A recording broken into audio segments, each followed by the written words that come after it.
welcome to Sunday Dusk. And here's your host, Corvus Twig.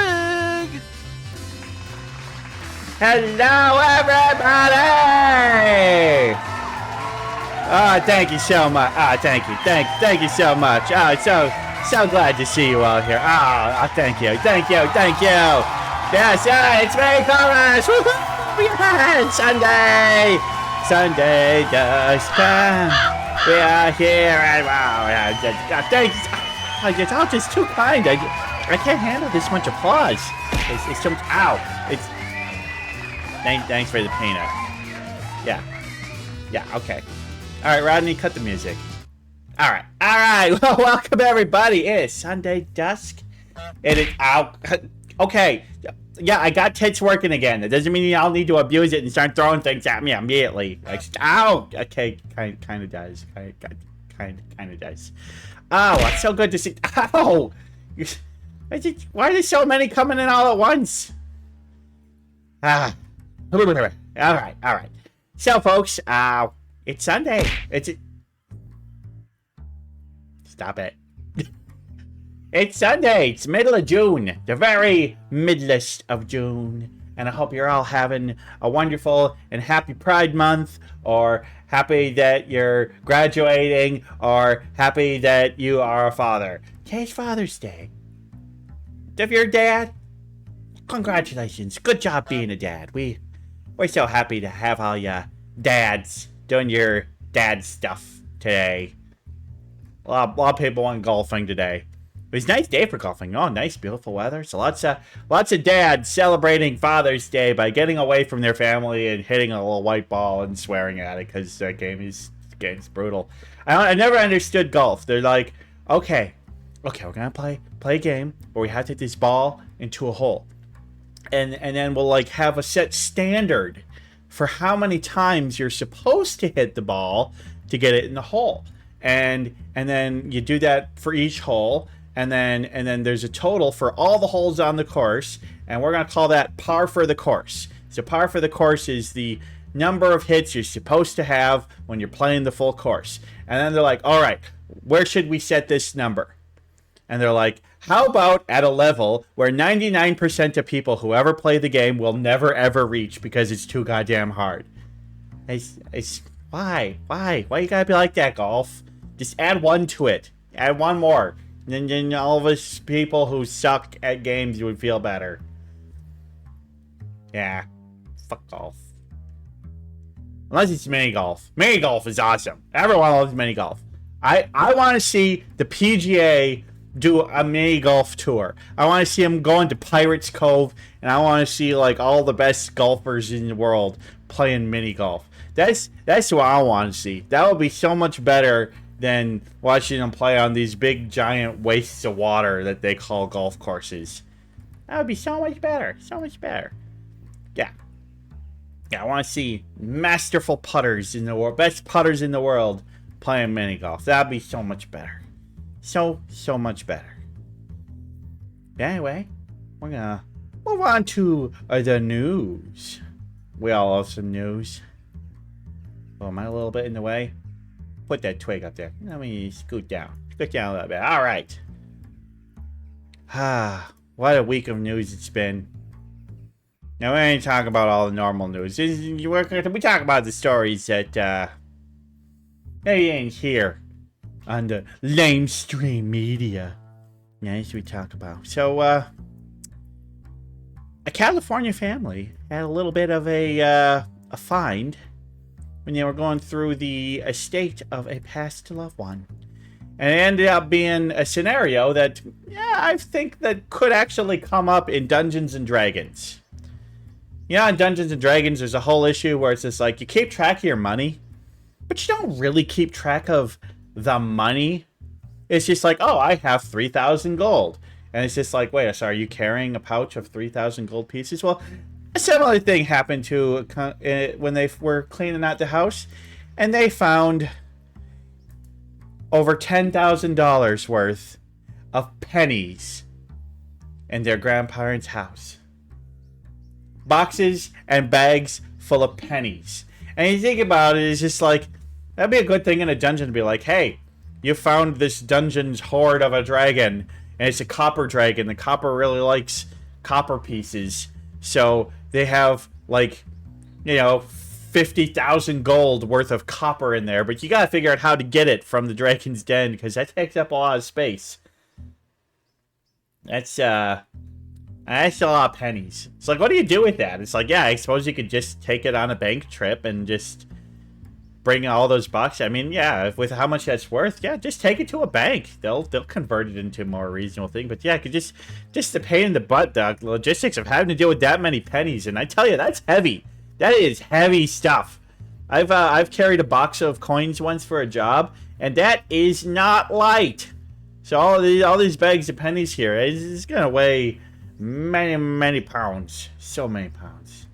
Yeah, exactly, Hasio. It seems like everybody needs a bag of holding just for their money. Just for their money. And so thank you to David Moyer of the Huffington Post for his article, California Family Finds 1 Million Pennies While Cleaning Out Old Home. So thank you for that story there. Now my next story, I tell you, these people are either doing it right or they're doing it wrong. You ever struggle to find motivation to go to the gym? You travel, he's like, I want to go work out. And it's like, working out is a pain in the butt. It's just not fun. No, it's just not fun. Well, apparently there's a rising trend, and people are deciding to do a little pre-gaming before they work out. And by that, I mean they're drinking. They're getting drunk. Drunk workouts apparently are a rising trend in the workout world. Yeah. Just have a few drinks before working out and have a drink afterwards. And yeah, that way working out at the gym is a fun party atmosphere. Seriously, don't do this, folks. Don't freaking do this. Alcohol is not, I mean, maybe you have a little bit more fun. Drink some water. Okay, drink some water. Drinking some water. And not alcohol, because you got to be on your best game. But seriously, folks, alcohol before working out is a terrible idea, especially at a public gym. You could be liable to get yourself hurt. You could get somebody else hurt. Your body does not process working out. You actually get a worse workout when you're drunk than you do if you're sober. It's just basically all the nutritionists and workout experts are saying, don't do this. But you know what? You can't tell people what not to do. People want to drink before. You're gonna have a drink. You're gonna do it. They're gonna do it. So, thank you to Luke Winkie of Slate magazine for their article, Get Drunk, Get Gains. So, the police in Connecticut, they wanted to get some surveillance on a couple that they thought was doing some illegal stuff on their property, but they didn't have a warrant. And the tactic that they used ended up maybe being something that it caused a lawsuit that could be a real Fourth Amendment issue. For as you see, they found a way to get a camera onto the private property of these people to take surveillance, but they couldn't have a human do it, couldn't have a robot do it, so they found the next best thing. Bears. Yep. Bears. They put a camera on a bear, and I think one of the things that they were worried about that this family was doing was illegally feeding the bears. So they tagged a local bear, put a camera on its neck, and then the bear went onto the property exactly as it was. And of course, as you can see, that camera there is not the most inconspicuous of cameras. They noticed it, and so yeah, now they're causing a big Fourth Amendment lawsuit issue. And I do kind of have to agree. ACAB and all that. You want cops putting surveillance cameras on animals, especially on bears. Of course, the couple was breaking a lot of wildlife laws and feeding animals they shouldn't and doing stuff. So it's kind of like, ain't no real good people on either side of this story. But come on, leave the bears alone. Gotta let them be in nature. Let them be bears, and don't put giant metal cameras around their necks. Come on, people. Feed your local birds instead. Yeah. Anyway, Thank you to Jacob Sullivan of Reason Magazine for a Connecticut couple challenges warrantless surveillance of their property by camera-carrying bear. Yeah. Now, sadly, our last story today is talking about the end of an era. For you see, there's a city in Poland called Hell. H-E-L.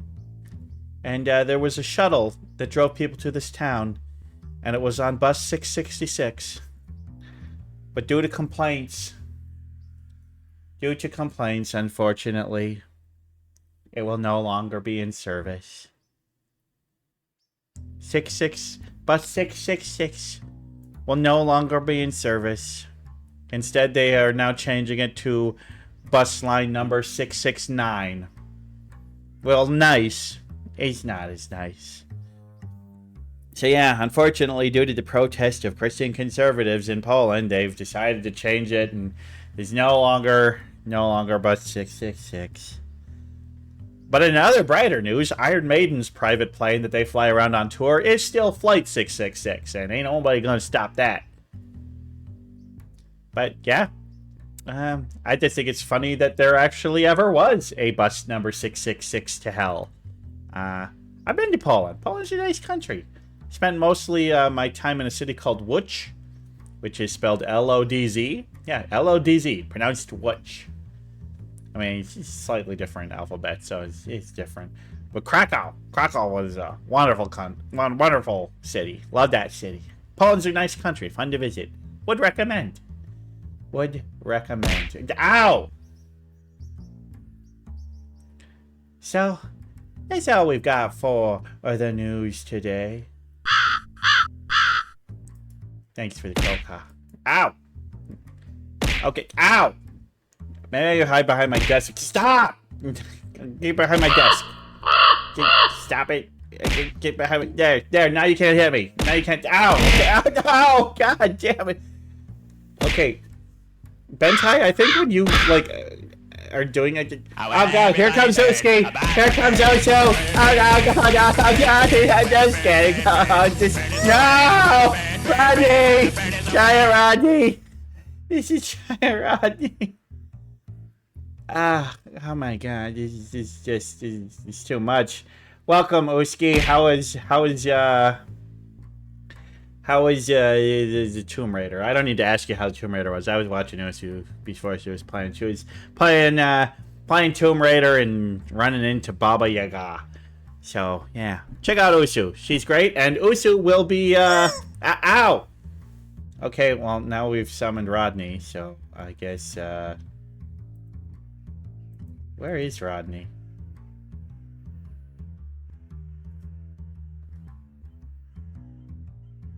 Oh god, there he is. Rodney, can you sit behind the desk, Rodney?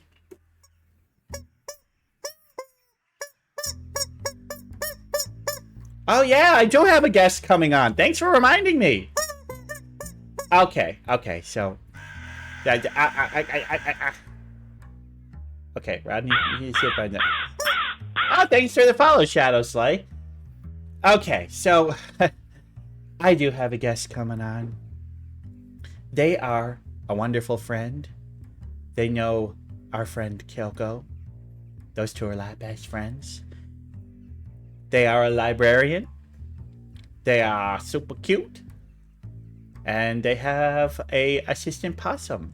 So everybody, it is very much my pleasure and my joy to welcome on to Sunday Dusk, Eyevris! Hello.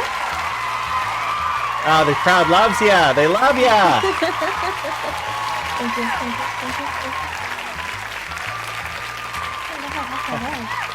Oh, so nice. So, Eyevris, how the heck are you? I'm doing pretty good. How are you? I'm happy as a bird. Never seen a VTuber in the wild before. Scourge says they've never seen a bird. I think if either of us are gonna be seen in the wild, it's probably you. I mean I do like being out in nature. So So how's the month been going? Doing anything special in the month of June? Anything fun going on in the world of Eyevris?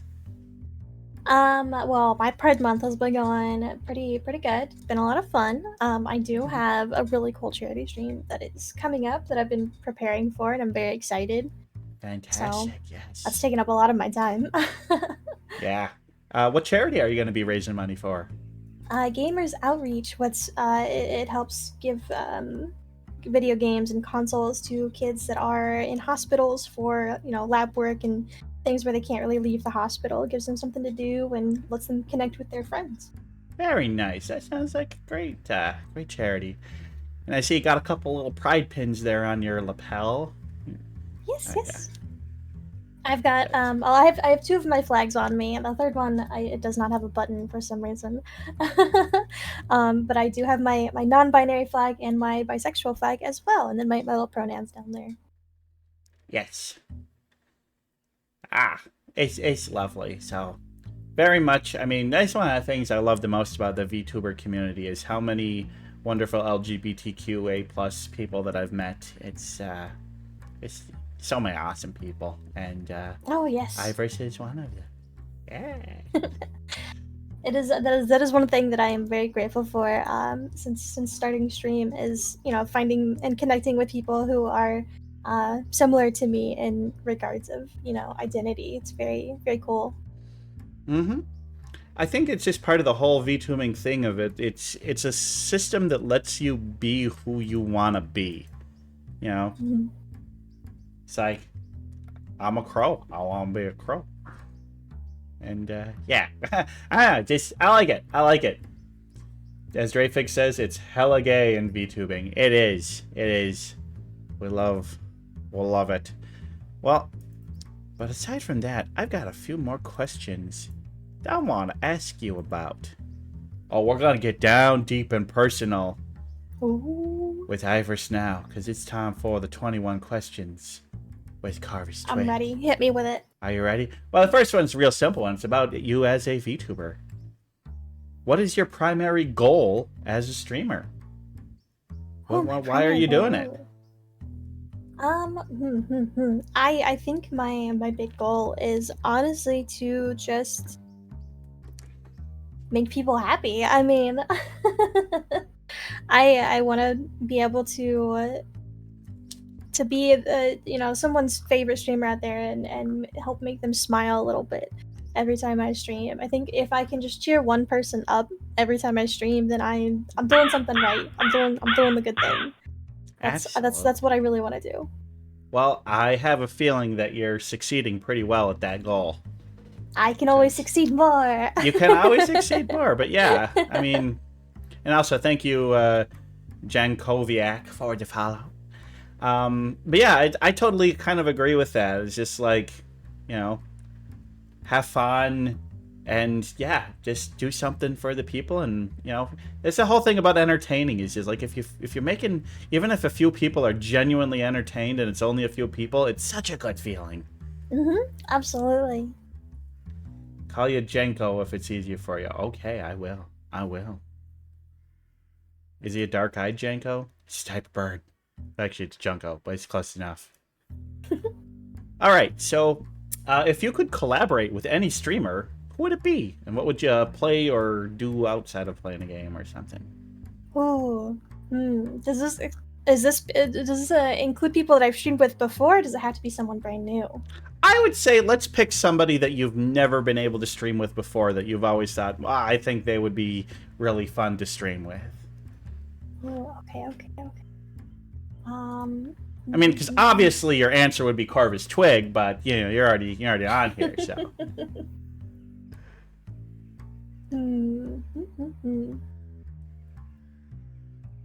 Oh man, that's such a question. I know so many amazing people that I haven't been able to stream with before. Well, they're like any big time VTubers that you'll enjoy watching that you think you'd had fun chatting with. I don't really watch any big VTubers. There's typically like too much going on for me to be able to process and effectively watch what's going on. So I don't tend to watch the bigger people. I tend to stick with more indie or like low-key streamers. I think that there's one bigger VTuber that I do sometimes keep tabs on, and that would probably be Bao. I like Bao quite a bit. She's very mhm. She is What's the word I'm looking for? No, she seems to care very much for her community, and will do stuff that goes a little out of her way to be able to make people comfortable, which I really appreciate. I think that's very cool for her. Okay. Yeah, it's a tough question, but cool. So, what's your VTuber lore? What's the story behind Eyevris? Oh, well, that's a much easier question to answer. Well, my name is obviously Eyevris. I am an Eldritch librarian. I am considered, all-seeing by many. That's not technically true, but my wonderful eyes that you see around me do allow me to see just about anything that I want to. I can also use other eyes or depictions of eyes. But I do have to know that they exist, so I'm not technically all-seeing, because, that requires a lot of brain power, and I just don't have that capacity. Imagine seeing everything everywhere all at once. Whoo-wee. That'd be way too much. Well, I suppose the follow-up question is then, but can you see why kids love Cinnamon Toast Crunch? I can. Cinnamon Toast Crunch is an amazing cereal. It's very sweet. It's got cinnamon. It makes the milk the wonderful, wonderful cinnamon milky drink that most kids love. Which they even sell that milk now. Did you know that they sell cinnamon toast milk? I have seen that, and I'm a little horrified, but it is what it is. Honestly, it would probably be pretty good in coffee as a creamer. Oh yeah. I mean, I can't imagine it's too different from an actual coffee creamer, other than be a little. No, Hasio, we are not making pilk with Cinnamon Toast Crunch milk. Oh. Although honestly, that would probably be better than regular pilk. Oh, ugh. Yeah. That's one of those VTuber challenges I ain't gonna do. I wish I could say the same, but I think I'm gonna end up doing it at some point. Kyoko's gonna somehow make you do it. Kyo's drank milk before. That was. I don't feel too bad about that one though. I'm gonna be honest. Also, if you're all seeing, does that mean you've seen me at all times? I don't necessarily keep tabs on you at all times, but I do see you. Uh-oh. Can I make like a Faraday cage that your eyes can't see through? Twig. I see everything. Oh no. But you're still here, so I guess nothing I've done is too bad. Yay! All right. I think the only other interesting fact about my lore. Oh, sorry. No, let's go back to lore. Keep going on it. I jumped the gun. That was on me. So the only interesting thing about my lore, aside from myself, would be my library. My library, we study old gods and things that we collect things that have been touched by the old god. Nice. So we don't just have every book. It's specifics. We're a research institute. Actually, is where my library is located. Awesome. That's pretty cool lore. I like that a whole lot. Thank you. I would probably enjoy perusing your library and then getting sucked into one of the books and going on a grand adventure and something like that. As long as you're very careful, otherwise you'll probably end up with a curse. Probably. I feel like I already have a bunch of those anyway. They just all kind of they just work themselves out, balance and all that. All right. So the question I was gonna ask is, what games got the most hours played on your Steam profile? And no, VTube Studio don't count. Ooh. Okay, hang on. Let me open up Steam and look at that, because Or if maybe there's another game like World of Warcraft or Final Fantasy XIV. That's an answer people would give if it was on Steam, but though I don't think I've known you to be much of a MMO player. Not too much, no. I've tried them several times in the past, but it's like they don't tend to stick with me. Oh, okay. Kyo does raise a fair point. Do you have a decent amount of hours in Fortnite? Okay, we'll go with that. Yeah. Yeah, well, I should just say what game has the most hours played on your gaming platform. on your, on your, I should just change this question to be PC/console. Yeah, Fortnite. You play a lot of Fortnite. You're one of those people. I am one of those people. I was someone child. who I gave Fortnite a lot of bad mouthing for a very long time. And then my friends got sucked into it, and I was like, okay, if my friends are playing it, clearly it can't actually be that bad. So I tried to play it with them, and I had a really fun time. And I pulled other friends into playing it with me, and I have had a lot of fun ever since. Although I do think at this point, and I don't know how people are actually gonna believe me, but it does look like one of my more played games is actually Slime Rancher. Ah, I have quite a few hours in that game. Not much more than I have in Fortnite, but I have quite a few hours in Slime Rancher. very nice. Gotta slime those ranches. Or ranch those slimes. Yeah, what you're saying about Fortnite, that's what I keep hearing from people. It's like, oh, that's just a dumb game kids like to play. And then people actually play it and like, oh, this game is actually really fun. So. Yeah, it's that is. I was one of those people. Absolutely, it's very easy to talk crap about it when it's not something that you've actively played, or when you even if you were just someone that played the first season. Because I did play when it first became popular and blew up in the first season, and then I was like, oh, this is blech, this is gross, and all that stuff.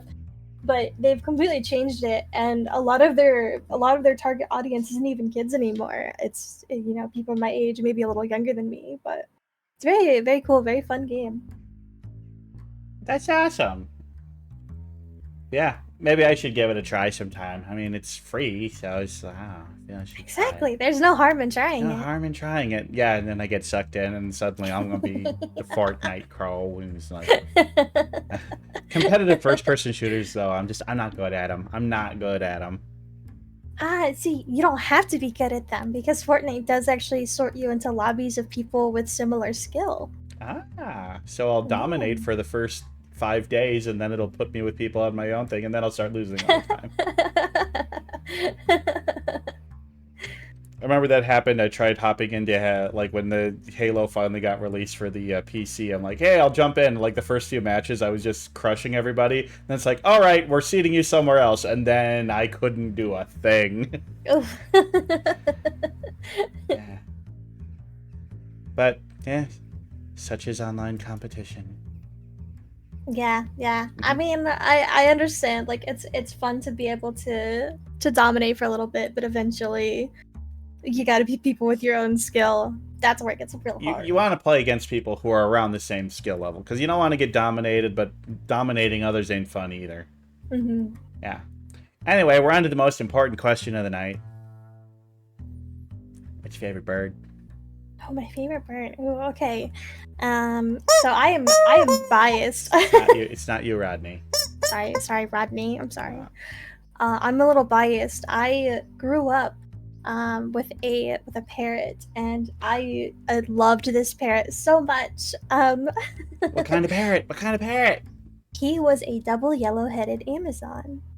Wow. And I loved him so much. He was stayed in my room actually with me. It's where his main cage was set up. And he was one of my absolute best friends. He was very sweet, and he could talk. We actually rescued him. He was a rescue. His previous owner was not too kind to him, and we ended up taking him. And he did know how to curse, which honestly was quite funny. But he also had things very backwards. So when you would walk into a room, he would say goodbye, MFer, and then when you left the room, he would then say hello to you. But we always joke that if someone ever broke in and they hear this because he had a deep voice, especially for a parrot. But so someone would break into the house, walk in, and from the dark of a corner, you hear someone go, "Goodbye, MFer." I found a picture. Is this pretty much what yours look like? Yes, this is very similar. Mine had a black beak, but otherwise very, very similar. Super cute. Super cute. Yep, he And was a sweetie talking pie. to you from the corner of the room. A little creepy, but I love it. I love it. I even trained him to give kisses at one point, so I could hold him up to my face and tell him to give kisses, and he'd stick his beak out for me.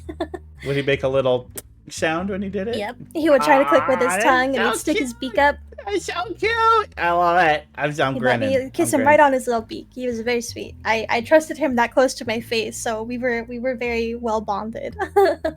Yeah, because do that to the wrong bird, and that's a good way to lose your nose. Yep. I love parrots so much. He was an absolute sweetie pie. He lived to be quite old too. When he As they passed do. away, he was 47. Very good. So he had a very long life. Yay, that's so happy. I love that. Love that. So, in professional baseball, when walking up to bat, the players get to choose whatever song they want to be their walk-up, pump-up music. Well, what would your song be? Ooh. I think I'd go with the chorus to a song. Specifically One in a Million by Dance Gavin Dance. I am not familiar with that one. It's not extremely well known, but it is one of my favorite songs. All right, nice, unique answer. I like that. I like that, and it's just like a good, just kind of chorus that gets you pumped up and feeling good every time you hear it. Exactly. It goes into the realm of the music that we were talking about before we started stream with the Warp Tour and pop punk and stuff like that. Nice, It falls into that category.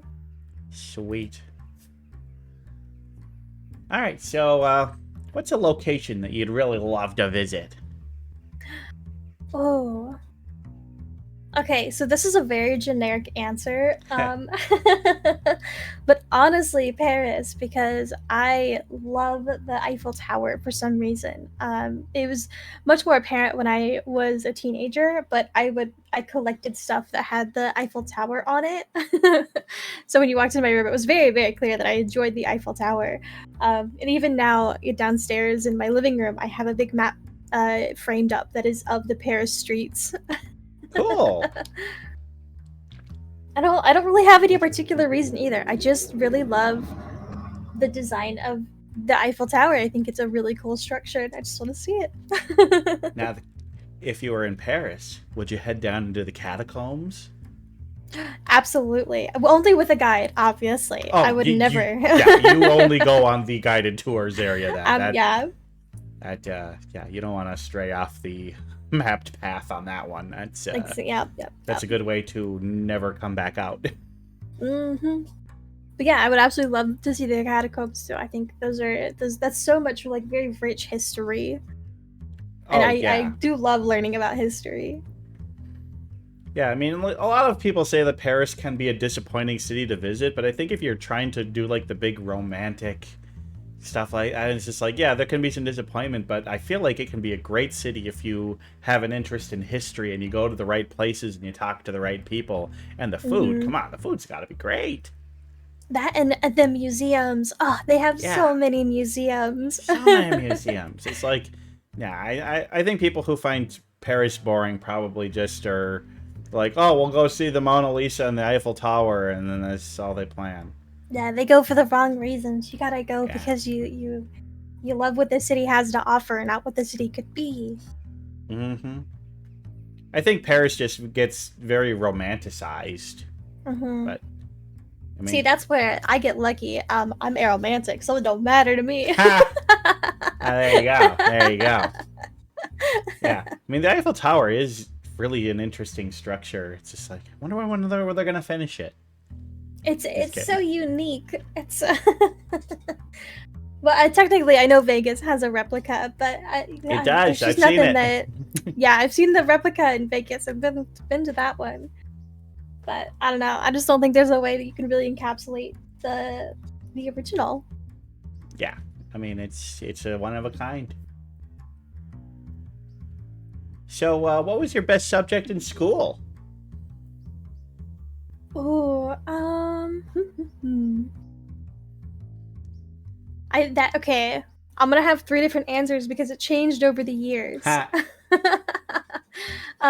So in elementary school, my best subject, well, elementary slash middle school, I guess, my best subject would have honestly probably been arts. I had several art pieces as an elementary schooler that went on to art shows and things along those lines. So that's probably Sweet. where I succeeded the most. And then in high school, it was definitely mathematics. I loved math. I was very good at it. It goes very well with my brain. The having to have specific rules for everything, which is very ironic that I went from art to math because it uses different sides of your brain. But I absolutely loved and adored math.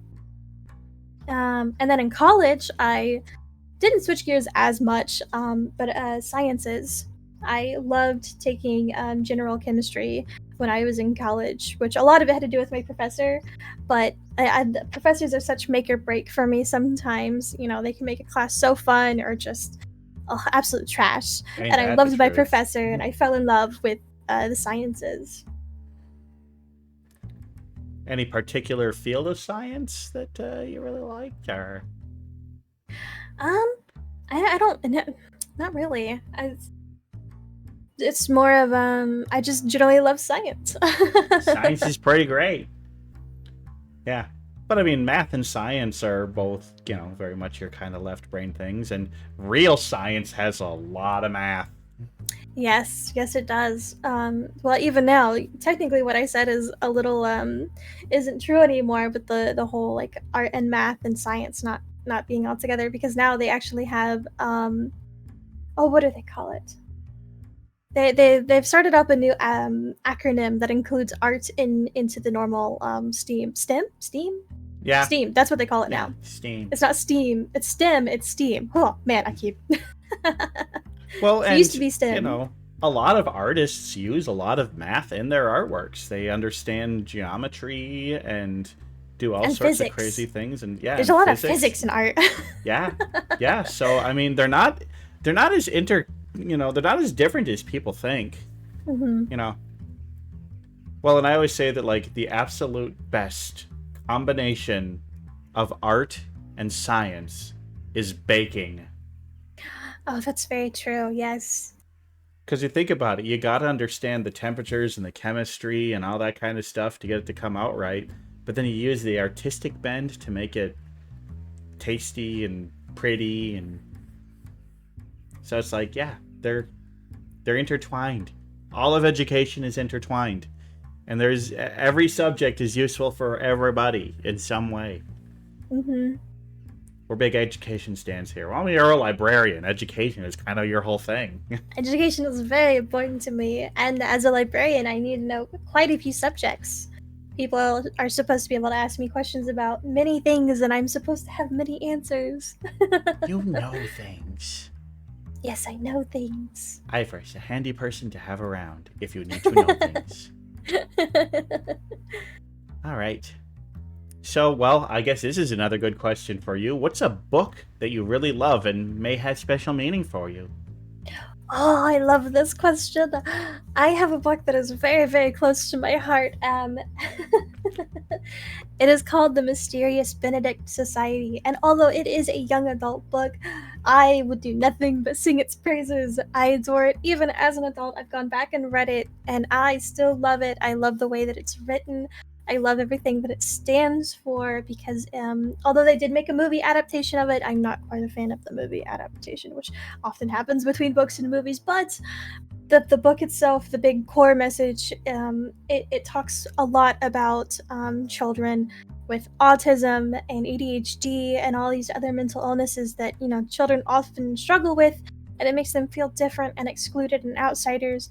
And this book is about bringing kids together that have these and showing them, a lot of what people will say is your weaknesses are actually your strengths, and you can use these things that make you different to succeed in life. And it's such a good message and such a good story. Yeah, wow. I'm surprised I've never heard of this, but it sounds absolutely wonderful. Oh, I adore it. I have read it so many times, and I continue to still reread it every now and then. It is my absolute favorite book. Great. Thank you so much for sharing this with us. Check it out, The Mysterious Benedict Society by Trenton Lee Stewart. Mhm. All right. But don't check out the TV show?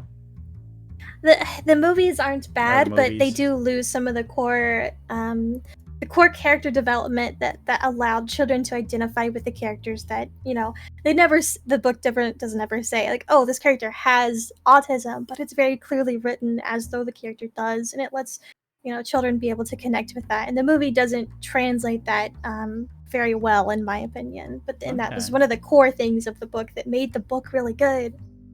I just love that there's a book that has that kind of representation in it. Mhm. Obviously I knew there was, but it's just good to hear about it and signal boost stuff like that, because I think that kind of representation is very important.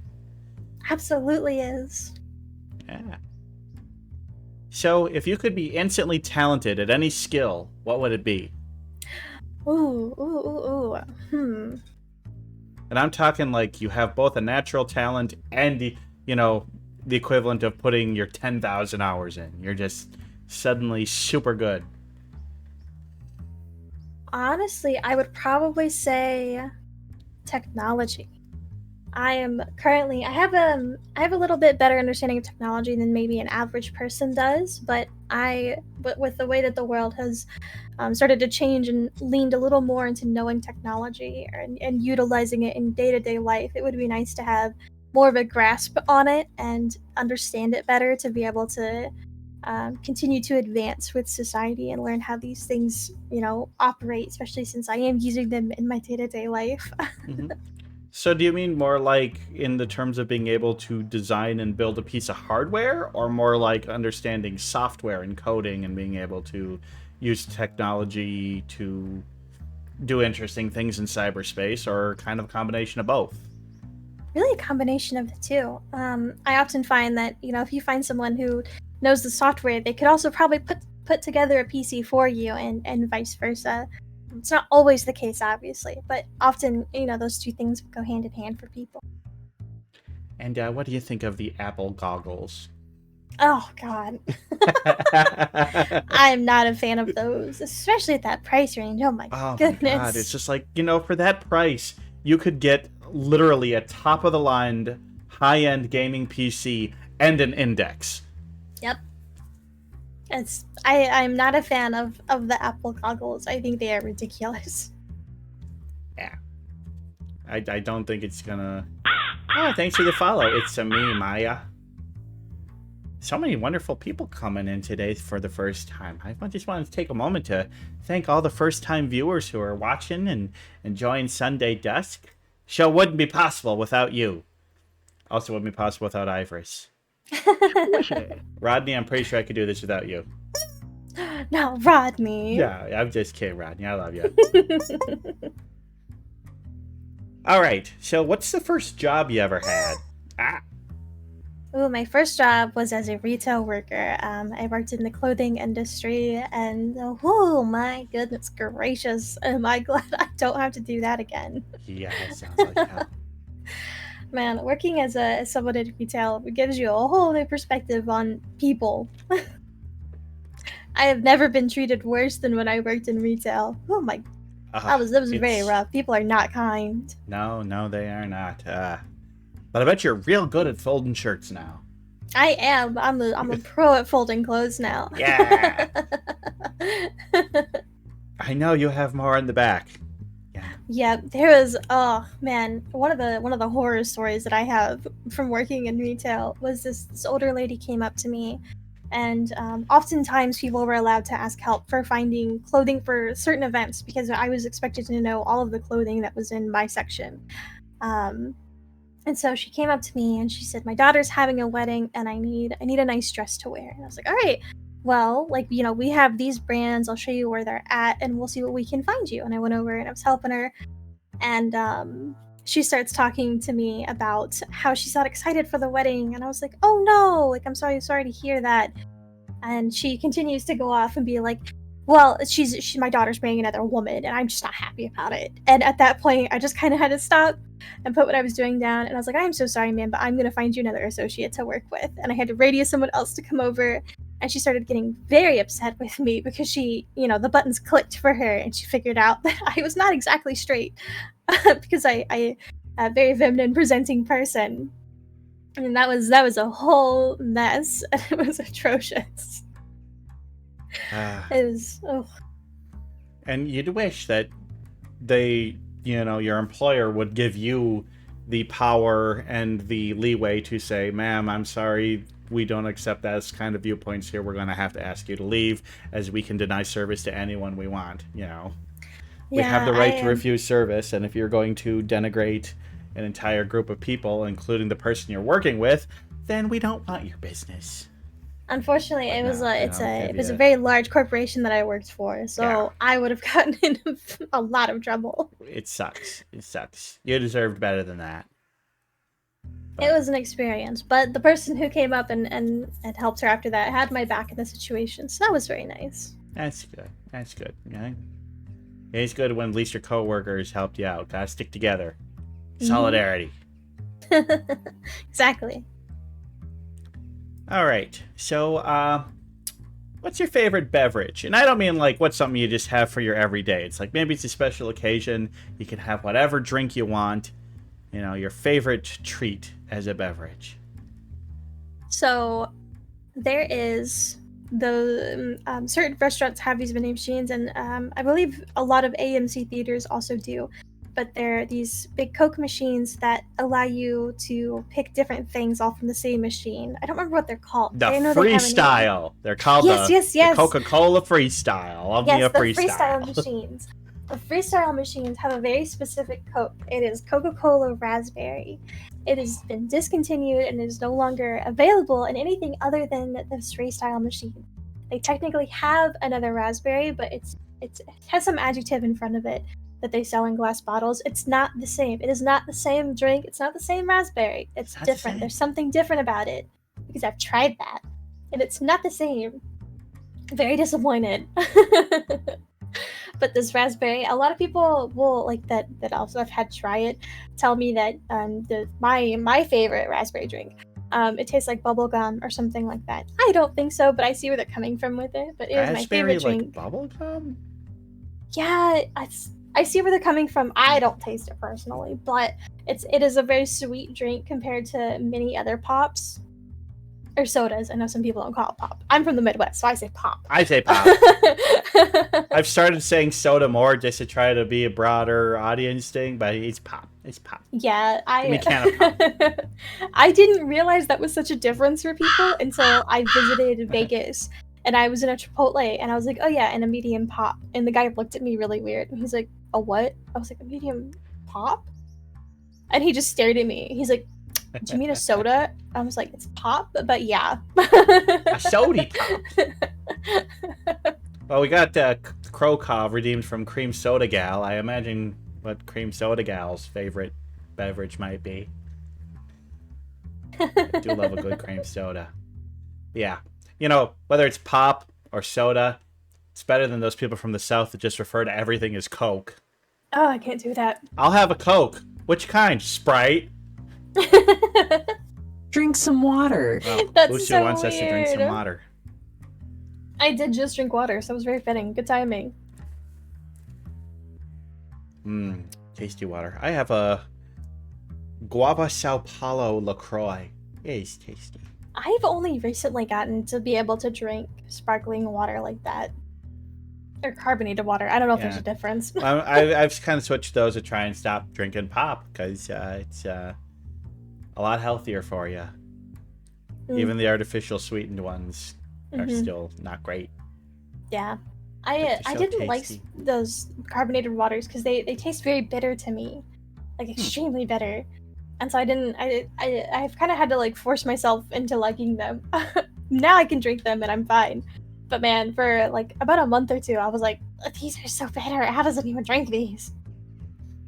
I've never had bitterness. Most people just say they're too weak, but I'm very keen on bitter drinks, especially. But bitter foods. I'm very.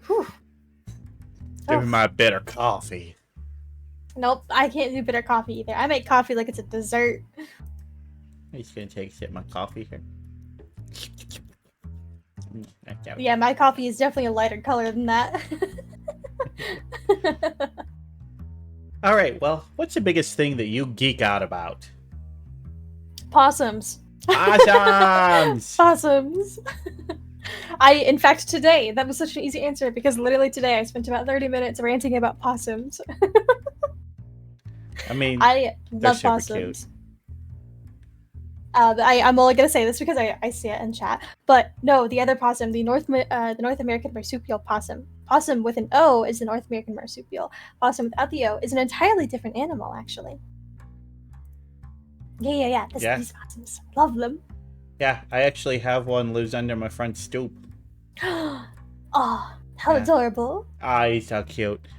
I was out handing out candy on Halloween, and he poked his little head out, and I'm like, "Hi, friend!" And he's like, "I'm just gonna sit here." And I'm like, "Sit there all you want, friend." Aw. Yeah, that's why I even made my little mascot a possum. I know you mentioned that when I came on, but. Now, this is a fact I'm sure you already know, but for the audience, did you know that possums cannot possibly carry the rabies virus? Exactly.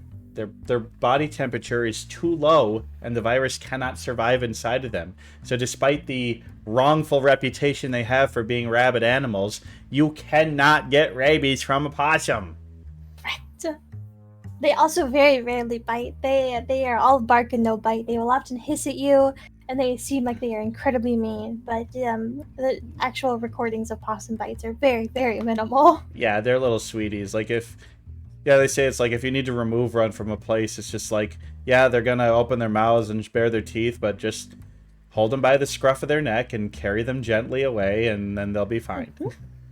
And they also eat a lot of ticks, which are very harmful to not only humans but many other animals. Yes, they're useful species. They're not harmful. There's like, I think almost every negative connotation people have with possums, they're just thinking of raccoons. Yeah, raccoons are a completely different story. Yeah. I mean, they're both pretty cute. And in fact, I would even almost say that a raccoon, I think, is probably visually alone a little bit cuter. But behavior makes possums cuter. Is that fair? Overall cuteness, possums are cuter. But if you're talking just looks alone, come on, raccoons are cuter. I don't know. I love my possums. I even love their silly little tails. The one part of them that doesn't have hair. They got silly little tails. They're so cute. I love them.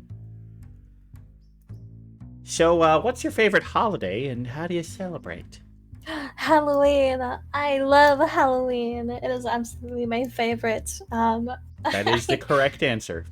Absolutely. I may not. I kind of look like it, but my house looks like Halloween year round, basically.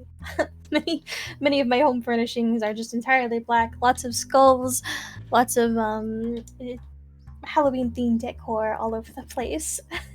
Yeah, looking around my office right now, I counted no fewer than 5 skulls. Yes, exactly. Amazing. I often celebrate I actually have a Halloween party every year that I invite my friends and my family to. Nice. And we just play games and everyone gets to dress up if they want. If not, it's no worries. It's not required. But I have a lot of fun with it. Awesome. Or should I say awesome possum? Yeah, Halloween's the best. And yeah, a lot of Halloween decor. Keep it up year round. Stay spooky, folks. Stay spooky. So, what's your favorite game to play that's not a video game? So it could be like a card game, board game, yard game, anything like that. Even a sport. I actually have a very impressive card collection. Try to think of what my favorite one that I usually pull out would be. It's trying to think of the actual name of it. It's very, very simple. It's basically just a cat building card game, which sounds very strange. Cat building. Yes, a cat building card game. It's very simple, which is probably why I like it. It's really easy to pick up and just understand right off the bat. And I'm guessing it's neither exploding kittens or kittens in a blender? It's called Scram. I found it. Scram! Yep. It's adorable art. It's very simplistic, very easy. It's a game that I pick up often when people are like they don't know what they want to play, but they want something that they don't have to sit and take an hour to learn, and they want a quick game. So I always go for Scram. It's a very good go-to for me. I mean, those are good types of games to have, because it's like, don't get me wrong, I like a big, complicated Euro game or something like that, you know, with like building and resources. It takes 4 hours to play. I love those. But, you know, sometimes people don't want to, not everybody likes that kind of game. That can be a horrible experience. Quick, fun games, there needs to be more of them. And, yeah, this looks, you're right, the art is super cute. Yes, the art is very adorable, and I love trying to match up. All of the because there's very specific cats, and you can kind of match them up and make a big chain of a very specific cat. It's very fun, very cute. Sweet, I might have to check that out. It's probably pretty easy to get a hold of. Mm-hmm. It's not very expensive either, which is, you know, always nice. Nice, yeah. Cool. Scram. I will definitely check that out, because I'm always looking for fun, new, quick games to play. Especially, like, with family. My family likes those kind of quick games. Yeah, my family has moved more into playing card games since I started hoarding different ones. So they like to play a bunch of different games now, which is very fun. Alright, so on a scale of 1 being say-so and 10 being very lewd, where do you think you rank? I think I'm right in the middle, like at a 5. I'll make comments that are definitely not say so, but I don't really consider myself lewd either. I think I'm a good middle of the road person. Okay, yeah. Not afraid to have a good joke here and then. You're not afraid of those kind of things. I don't know. From my experience watching you, I would definitely put you more on the say-so side of things. But, you know, as a streamer, I don't know. But right in the middle. Yeah, it's a good place to be. Good place to be. It's like, I'm guessing it probably for you, it's just like, you don't even think about it that much. You're just you. You're not trying to be one or the other. You're just being you, right? Precisely. Yes. So what's the weirdest food you've ever eaten? I don't tend to get too adventurous with food.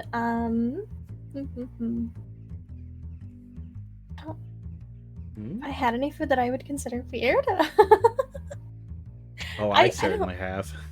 I don't know that I have. Well, I can't really afford to be very adventurous with my food because I have a very specific diet.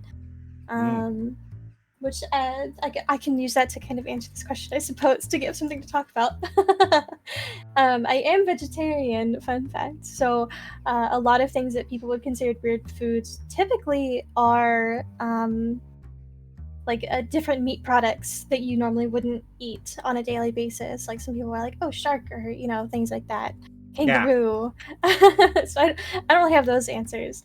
But I essentially have an intolerance to meat and meat products, so I don't get to enjoy those things. I suppose for like a vegetarian it'd be like exotic fruits, like, or maybe like eating durian or some kind of, you know, fruit that's only available in Southeast Asia or something like that.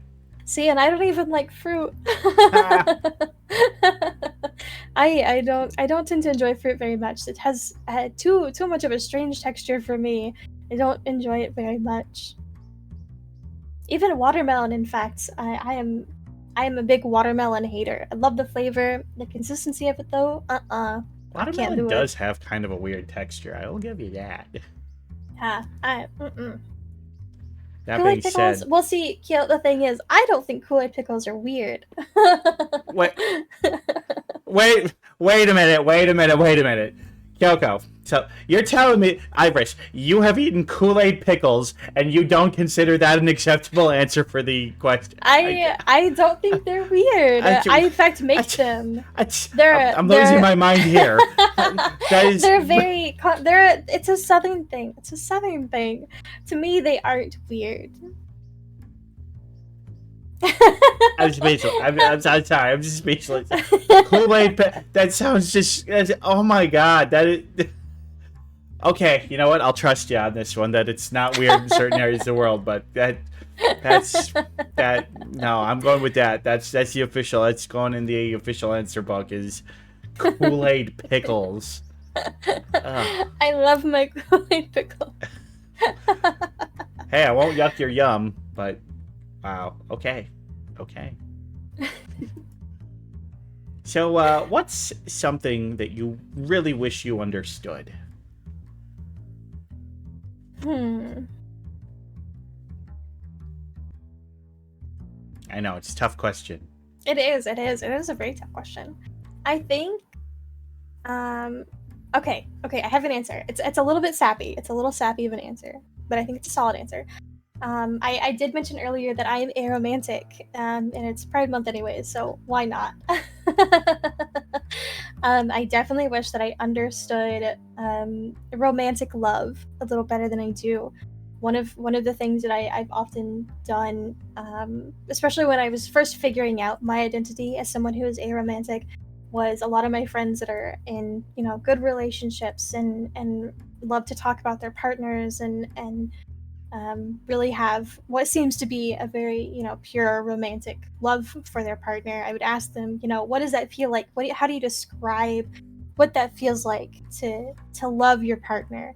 And everyone would always give such different answers, which was always so amazing. And I think it's wonderful to sit and listen to people talk about and just gush about their partner and what it means to love that person. And it's very pure, it's very innocent, it's very wholesome, and I love doing it still. Even sometimes when I'm just feeling really down and I'm like, because being aromantic, there's some downsides to it, obviously, and I think that's something that I sometimes struggle with, which is totally okay, and I'm very valid for that. I'm fully well aware. But I think that's something that I would like to still understand more. It is romantic love, and I just think it's such a pure and wholesome thing, and I love getting to watch my friends go through it. Mm-hmm.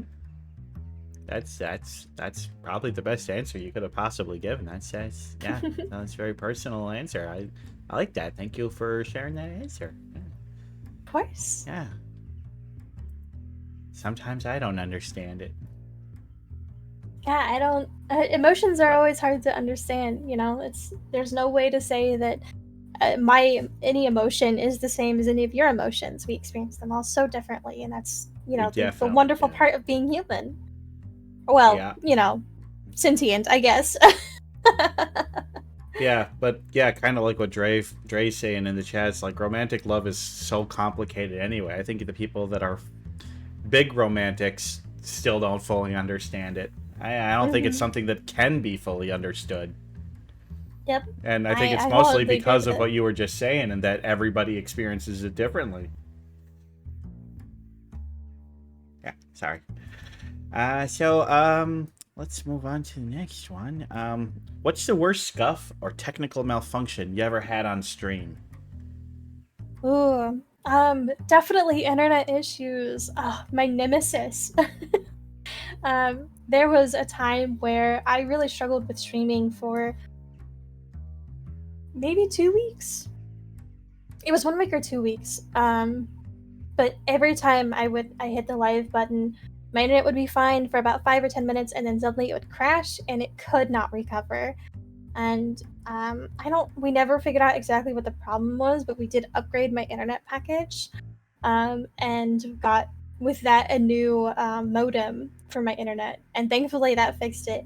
But that was such a frustrating time, and I was like, that sunk me into such a depression because I love streaming, and it's one of my active hobbies, and it's one of the few things that I get to do that's just for me. Like, obviously I stream for other people, but this is something I do to also help bring myself joy, right?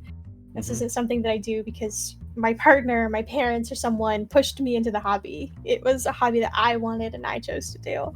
So not being able to do it, and just there's nothing that I could really do about it until we got the upgrade. Very, very frustrating experience. I bet. That's why I'm on a high fiber diet.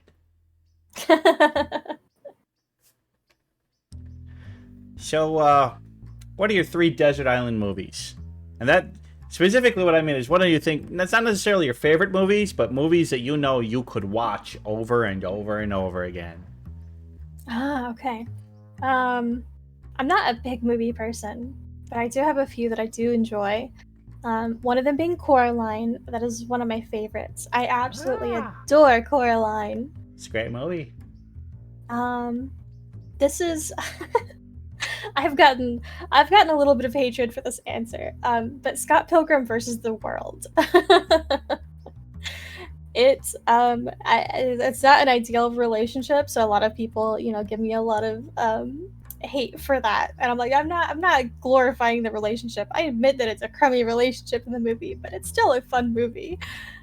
I think my third choice is a little more out there. It's less known than the first two, but the Scary Godmother movies.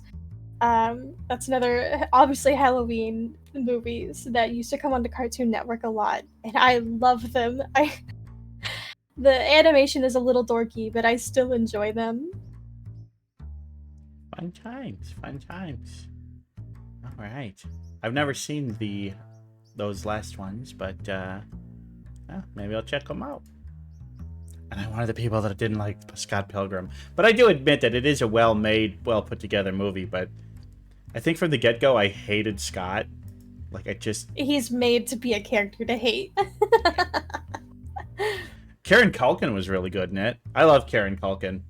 Mm-hmm.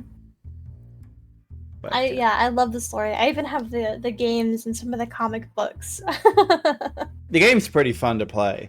Mm-hmm. Little classic style beat 'em up. Yeah. So, final question. What advice would you give yourself before the first time you ever streamed? I think if I could tell myself it's okay to be vulnerable, let your guard down, and just have fun with it.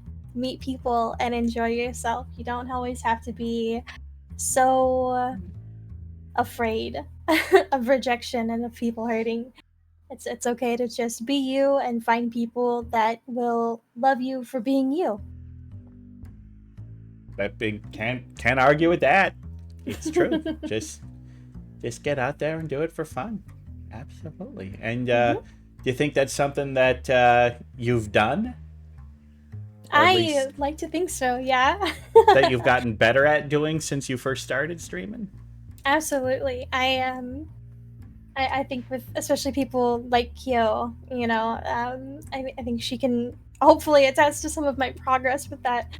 But back when I first started streaming, I tried very hard to just be this version of a person I thought people would enjoy, and this version that I thought people might like a little bit more than who I really was. And it took me several months to finally be able to drop that and just be me.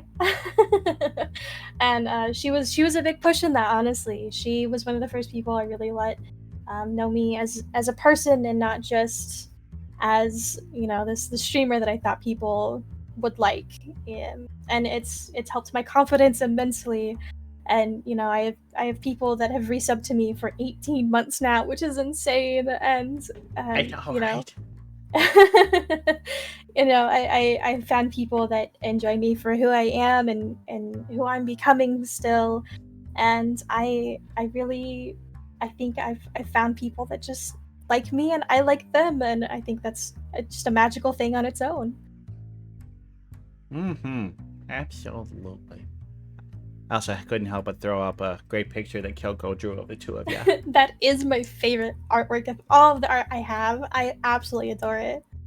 It's wonderful. I love the community. I'm glad that I've seen so many friendships amongst people I also consider friends, and yeah, it's wonderful. It's wonderful. VTubing's great, folks. It's great. I absolutely love it. All right, well, we are done with the 21 questions, which means, folks, it's that time of the day. It's that time, folks. Most important time of the day. It's time for bird of the day. Bird, bird, bird, bird is the word. Everybody's heard about the bird. Everybody knows that the bird is the word. I'm excited to see the bird. You gave me that hint, and I I've gave been a little scratching my hint, gave head you a trying to little hint. figure Well, it out. We're heading on over now.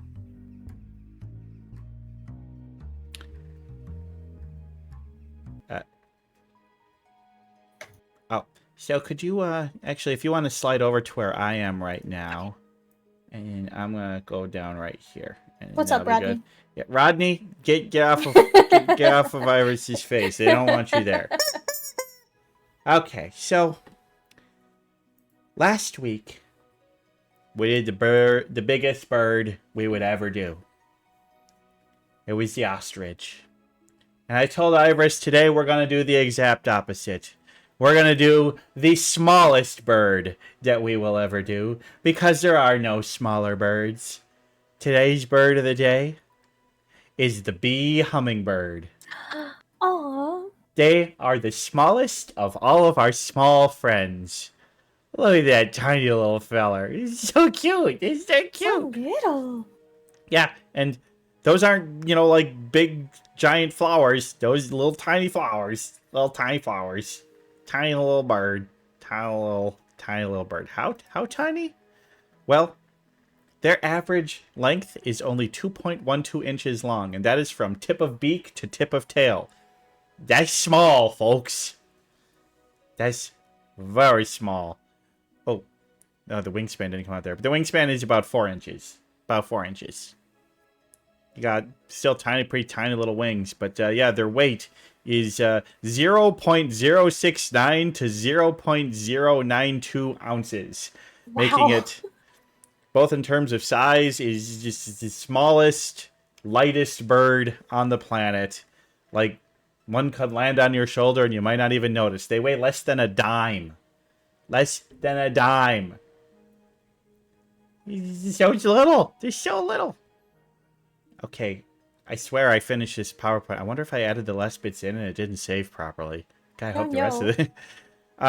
Their average lifespan is only about 3 years. They don't have really a lot of good data on what their full natural lifespan is, because they're not really a bird that can be kept in captivity. Yeah, it's just not super well studied, because they're hard to study, because they're really tiny.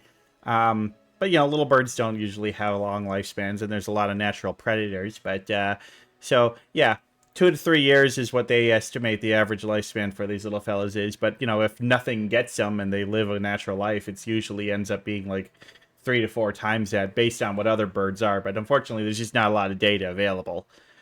They're in the order Apodiformes, which also includes swifts.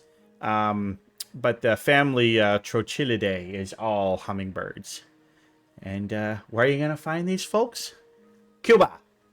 That's it. Only Cuba. None of the surrounding islands, just Cuba. They are Cuban birds.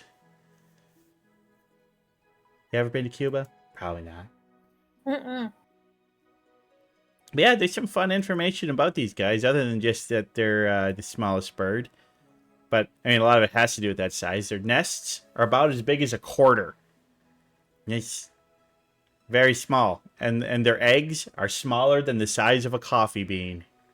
And you can see one picture down there with somebody's finger. It's that's to scale.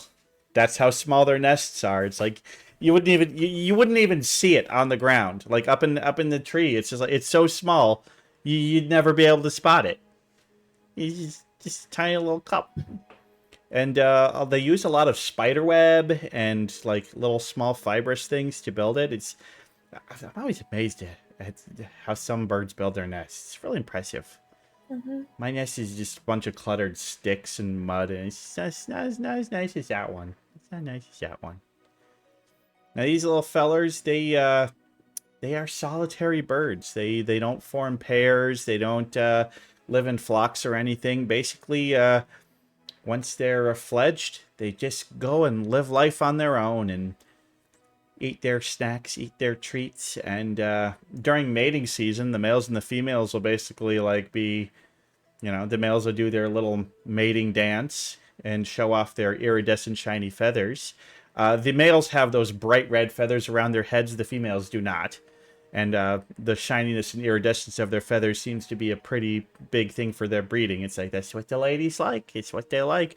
But basically, they'll mate, and then the male just is like, all right, on you, bye. And so the female has to do all the incubation and raising of the chicks completely on her own.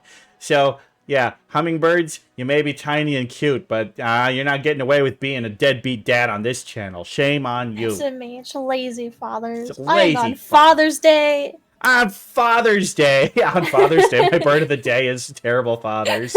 Absentee fathers. Yeah, I mean, hummingbird's like, I never knew my dad. Yeah, join the party, buddy. Yeah, maybe I should have picked a bird of the day today that was like a really good father, like penguins. Like emperor penguins, great fathers. They hold the eggs. They raise the chicks. Great, some of the best fathers in the bird kingdom. Good dad. Hummingbirds, not so much. Not so much. Now, like 99% of their diet is going to be nectar and pollen. I mean, yeah, we've all seen hummingbirds doing that, going to flowers and feeders. And, they like sugar water too. But if there happens to be a small little bug on the plant, they'll be like, okay, little snack. Try that. But yeah, it's mostly nectar and pollen. But yeah, they'll eat whatever they can get their tiny little beaks on, which I might imagine that's going to be some pretty small insects, because I'm pretty sure that there's like actual bees that are bigger than bee hummingbirds. Wow. Well, I mean, you've seen those giant hornets. Those are bigger than these guys. Ugh. I'd rather not see the hornets. Yeah, I'd rather not see these giant hornets. He's scary. Don't like it. Now, we got a little female on the right there. Ain't she pretty? Gorgeous. They are, of course, as hummingbirds, known for doing everything very fast. In typical flight, they'll be flapping their wings about 80 times per second.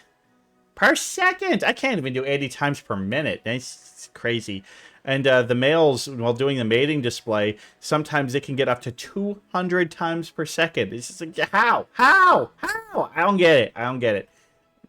Probably because it's so small. Not a lot of distance to go, but still. Pretty impressive, if you ask me. And, of course, their heartbeat is also beating about that many times per second. It's just crazy. It's crazy. But did you know that their little tiny feet on their little tiny legs make hummingbirds in general the only type of bird that cannot walk? They don't have leg length to do it. They can shimmy and scoot along their perches, but they can't walk.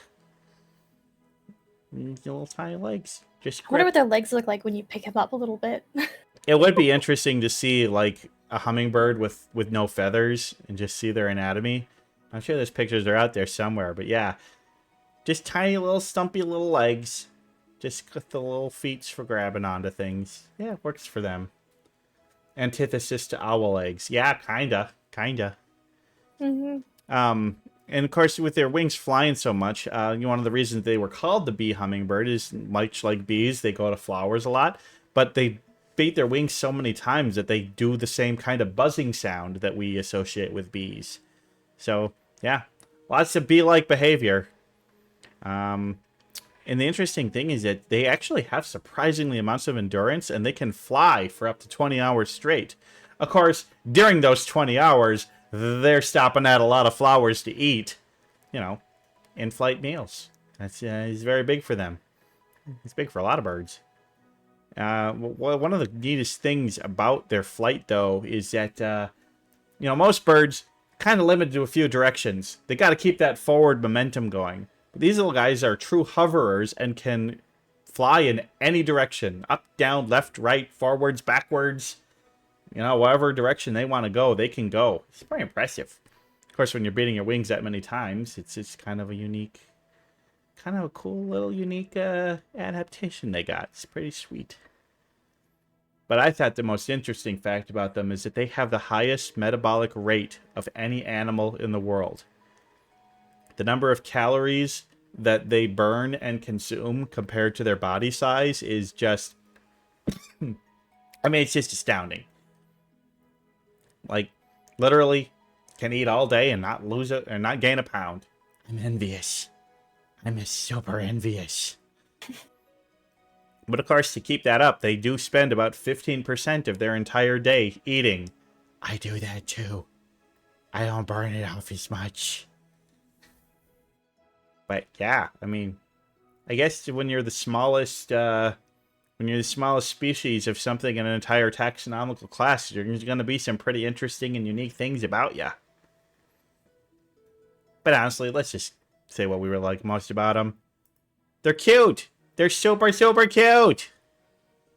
What do you think, Eyevris? What are your thoughts now that you know a little bit more about the bee hummingbird? What do you think of these little fellers?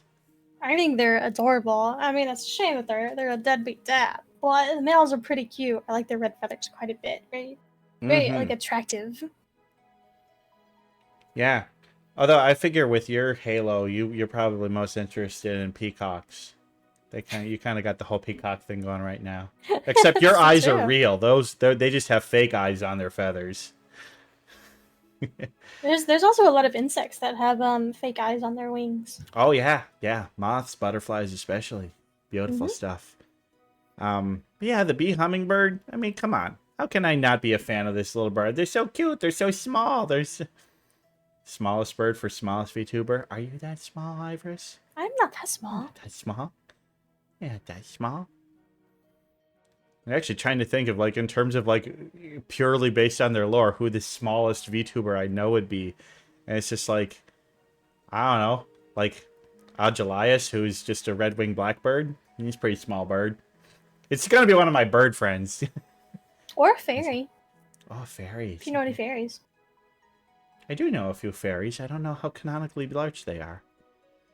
But VTuber or not, don't know who the biggest is, don't know who the smallest is, but now after these last 2 days of Bird of the Day, we know about the biggest bird, the ostrich, and the smallest bird, the bee hummingbird. The bee hummingbird who could easily fit inside the mouth of an ostrich.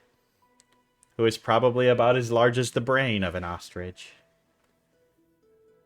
But I don't know if the two have ever met. Only in a zoo, I suppose. Yeah, these little fellers they're considered near threatened, so they're not quite endangered, but you know, being only found on one island, and an island that is getting more and more industrialized, habitat loss is a problem. But hopefully they stick around, because, I mean, come on, smallest bird. Protect them, keep them around, we love them. But anyway, I think that's all we're going to do for Bird of the Day today, so we are going to head back to the studio, and we got a fun game to play. So we're going to call this Bird of the Day done. Whoop, whoop. All right, get out from my desk. You don't belong there anymore. Get back to your couch. Yeah.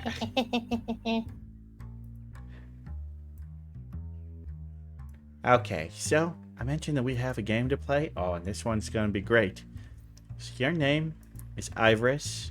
You are all seeing. So today we are going to play a little game. Oh, hold on a second. I gotta find my PowerPoint.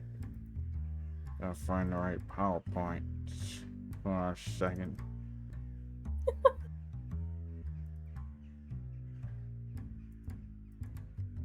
Okay, so we are going to play a little game that I like to call Identify. So, a wonderful photographer named Surin Manvelyan has done a series of photographs, and they have taken super close-ups of the eyes of many different animals.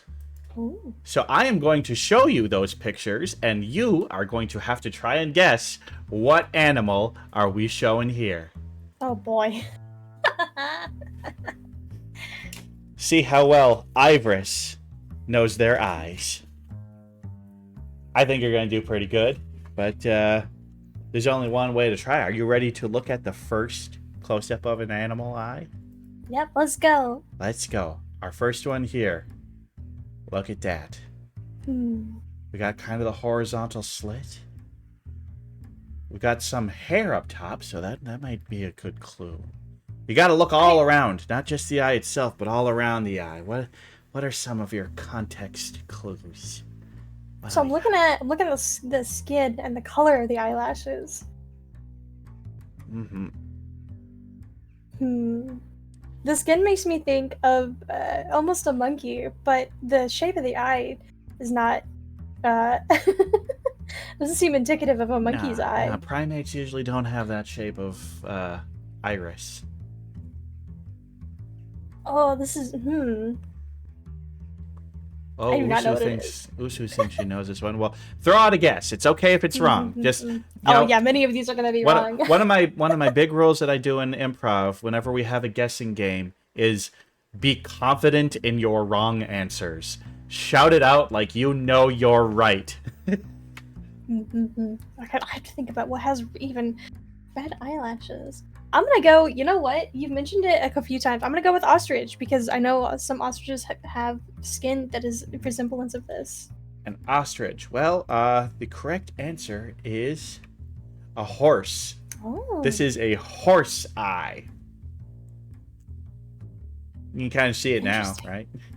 Yep, horses have that horizontal slit in their eye, and yeah, they got the eyelashes. Kyoko thought it was a goat, but hey, goat, you're not. Goat would have been good. You're in the same order of mammal, at least. All right, moving on to the next one. And I'm not going to be super specific, like with horse, like for a horse, it's like I'm not going to say the exact specific. Be like, it's a Tennessee Walker. Yeah, I'd have been like, oh well. All right, here's one. Oh, this looks like a little planet. That's really cool. Oh, I mean, some of the eyes super close up. You get these weird textures and patterns, and you're like, that's what our eyes look like close up? It's like, yeah, they're freaky. Freaky deaky.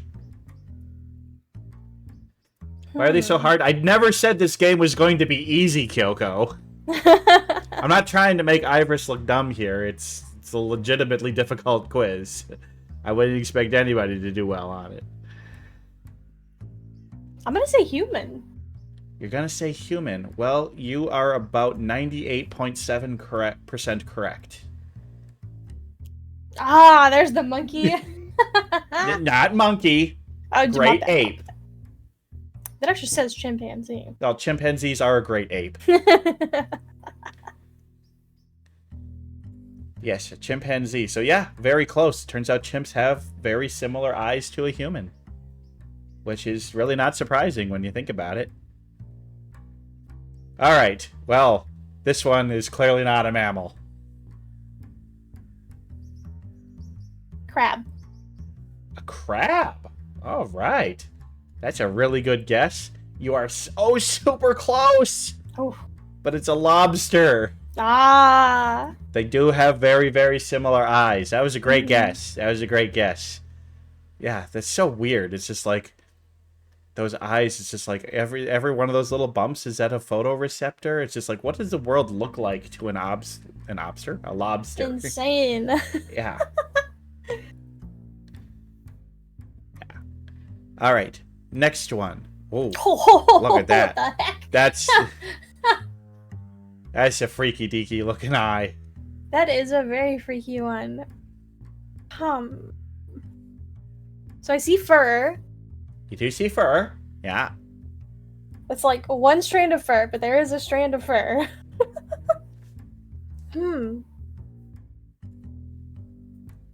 Yeah, I think I am gonna go with Kyo, and I'm gonna say goat. Goat. Well, again, you're super close, but it is a llama. A llama. I didn't know llamas had the side like that. I didn't either. But, I mean, llamas and goats, they're genetically not too distant from each other, so I guess it kind of goes to show that they would have very similar eyes. Mm-hmm. Yeah. All right. Look at this feller. Owl. That's correct! I got one right! Very nice. That is an owl eye. Very good. Very good. Yes. owls have such wonderful, beautiful eyes. Yeah, this one you can kind of tell, especially from some of the reflections on the left side of the eye. Those kind of look like feathers. It's just like, oh, we got some feathers the there. feathered pattern in the bottom left is what gave that one away. Very nice, very nice. That was an owl. See? You just needed a bird to get it to be correct. All right. Ooh. Ooh.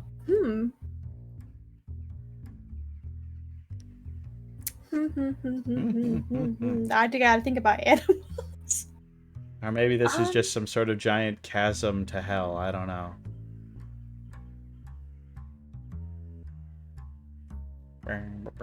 Dog. Dog. No, in fact, you actually already said this answer earlier as a... Is this gonna be the human? This is going to be the human. Dang it! Yeah, that is the human. This looks a lot like a chimpanzee eye, doesn't it? Alright, got a few more left. Alright. Well, this is... I know this one. I don't even have to think. This is a crow, obviously.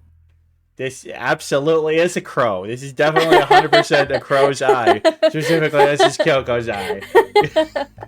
Yeah. Easy answer there. Not even any hesitation. You knew the answer to this one immediately. Knew this one immediately. All right. What about this fella right here? Oh, so this is definitely a reptile. Is it? It's either a reptile or it's an underwater creature. It has to be one of the two. I'm gonna stick with my initial guess of reptile though, and I'm gonna go with a crocodile. A crocodile. Well, it is not a reptile. It is indeed an aquatic animal. It is an octopus. That makes sense. Yeah. It's like their eyes kind of look like, I don't know, is this one of those Among Us things? Kind of looks like a little visor in there. Or they got the Apple headset on as their eye. Not the Apple headset. No, they bought into it, not the octopus. All right. How about this one? You think Snake. this one might be a reptile? Yeah, this one is. I'm gonna say snake. That is close enough. That it's specifically a pit viper, but snake is good enough. Heck yeah. Absolutely correct. I've at least gotten two. All right. Well, we got one more to go. Oh my. Oh my. So it's a bird. I see that. Mm. What kind of bird though? Oh,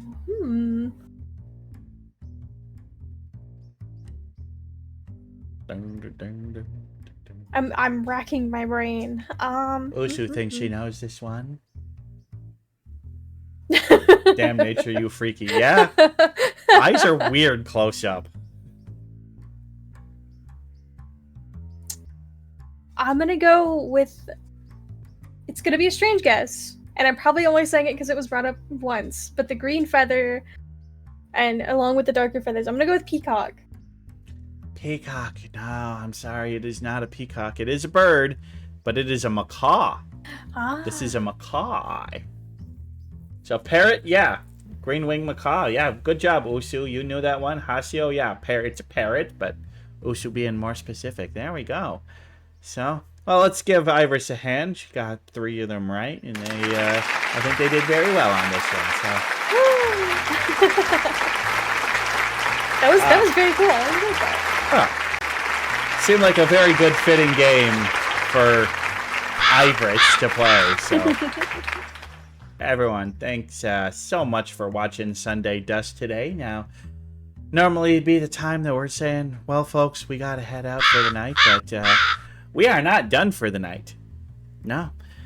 Sunday Dusk is unfortunately coming to a close, but we are going to take a little bit of a break, but because, well, we are, well, I'd say tomorrow, everybody, celebrate Juneteenth.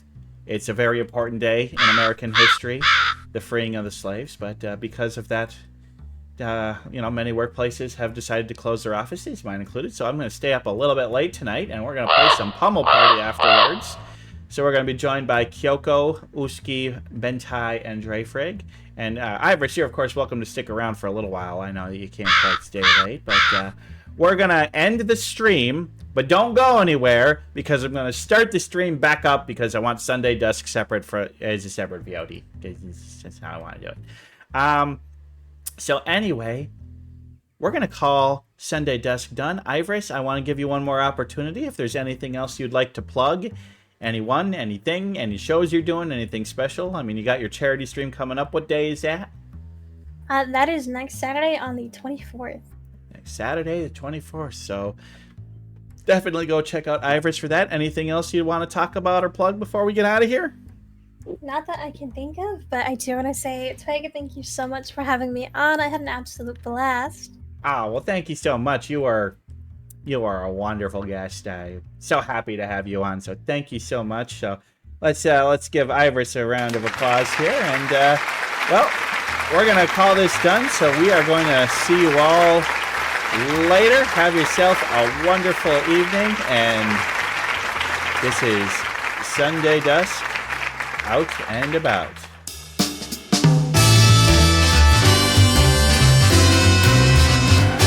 And don't go anywhere. We're going to be right back. We're literally going to start streaming again soon. Okay, bye-bye.